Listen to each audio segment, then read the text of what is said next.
Greetings, YouTube. So I found a post on Boing Boing the other day that someone took pictures, so that the headshots that all the Congress people use on their websites and their professional, PR, things like that, took all of those pictures and averaged them together. So you end up with a slightly blurry human figure. But even though the figure is slightly blurry, you can discern some very key elements about this figure. White, male. That the image of the U.S. Congress is that America is white and male. Now, this may come as a shock to you, but half the people in the United States of America, like the rest of the planet, are female. And Caucasians only make up a percentage of the population, depending on where you are. Will dictate how large a percentage. But by and large, in America, they are the dominant particular ethnic group. But they aren't the only one. And yet the image given to us, we're giving to the world and to the people of this country, at large, is that, well, the only thing that seems to be really important is to be white and male. And that kind of message is insidious.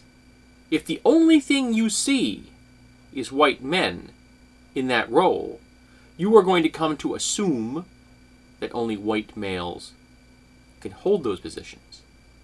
Now, the fact that we don't have exclusively, Caucasian males in Congress is heartening, but we don't have enough people that aren't white males in Congress. We need a greater degree of diversity, because the diversity in Congress does not reflect the diversity in America. Just flat out doesn't.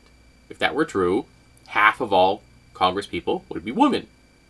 That would be a fair assessment. That would be, okay, well, there you go. Half the population is female, half the people in Congress representing the people should be female. That makes perfect sense to me.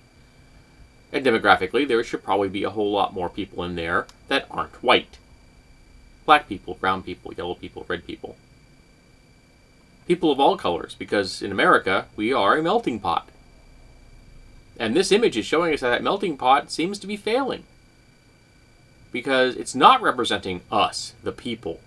It's representing a very narrow segment of the people.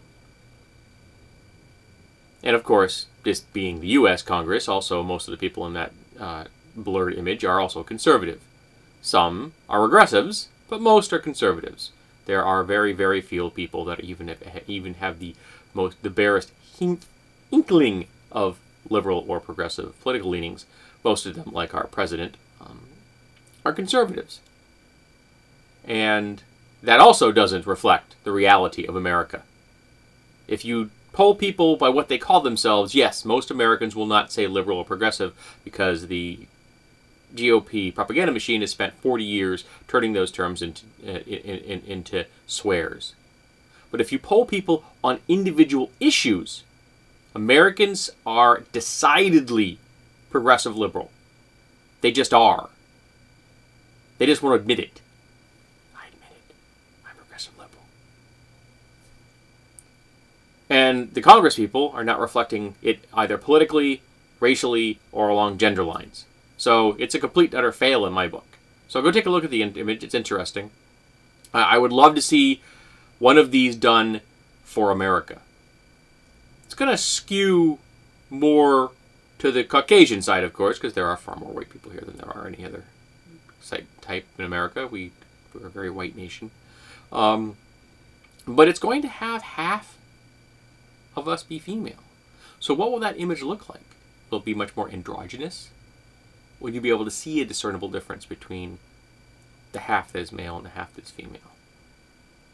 Or much like looking at the Earth from space, do you see a more holistic image?